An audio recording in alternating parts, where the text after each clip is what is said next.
전당대회 돈봉투 사건 당사자를 푸념, 운운하며 옹호하는 민주당은 청소년들의 건강한 정신을 해치는 교육적 유해 정치 집단입니다. 송영길을 연호했다는 공항의 추태는 국민을 돌로 보지 않고서는 불가능한 일입니다. 돈봉투 검은 관행은 역사의 뒤안길로 사라진 줄 알았는데 십수년이 지난 지금 민주당에서 펄펄 살아서 위력을 발휘하고 있었습니다. 전당대회 사건은 민주당 스스로 자신들이 구태이고 개혁 대상임을 입증한 것입니다. 겉으로는 민주주의를 외치며 온갖 깨끗하고 정의로운 척은 혼자 다 하지만 속을 들추어보면 거짓과 위선, 부패로 가득 차 있습니다. 정신도 몸도 시대와 부조화하는 수구 집단, 20세기 썩은 유물을 끌어안고 사는 21세기 구악 세력입니다. 인간의 생활에 피해를 주는 새나 동물을 유해조수라고 합니다.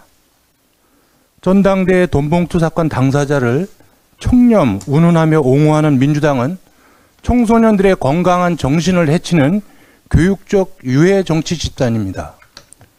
송영길을 연호했다는 공항의 추태는 국민을 졸로 보지 않고서는 불가능한 일입니다. 과거 민주당은 대표나 최고위원 후보들이 지구당에 교통비와 식사비 명목으로 봉투를 돌리고 대의원들에게도 촌지를 주는 관행이 있었습니다. 고 김근태 의원은 2002년 대선 후보 경선 과정에서 2000년 8월 최고위원 경선 때 권노갑 고문으로부터 2천만 원을 받았고 모두 2억 4,500만 원의 불법 자금을 사용했다고 고백한 적이 있습니다.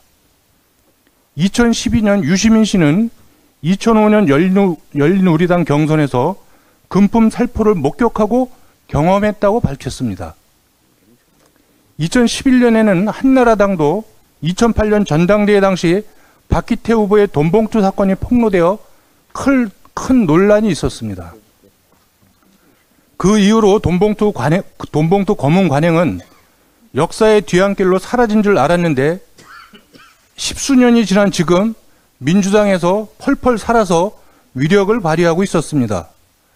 송영길 후보 측이 뿌렸다는 금액은 9,400만 원이지만 적발된 금액이 9,400만 원이지 실제 뿌려진 돈은 최소 몇 배 이상은 될 것입니다. 또한 송영길 후보 측만 돈봉투를 돌렸겠습니까?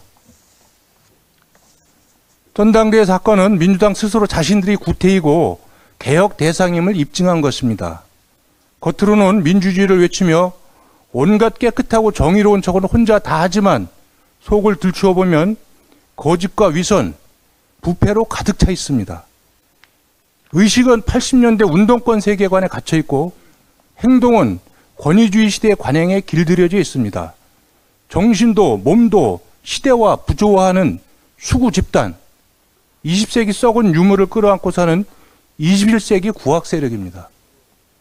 이번 사건은 교육적으로 매우 중요합니다.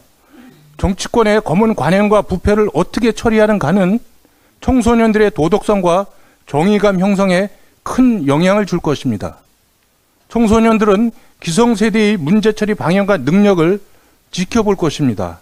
단순히 사건 당사자들을 비난하고 처벌하는 데 그치지 말고 구악 정치를 뿌리 뽑는 제도 개혁에 정치권이 적극적으로 나서야 한다고 생각합니다.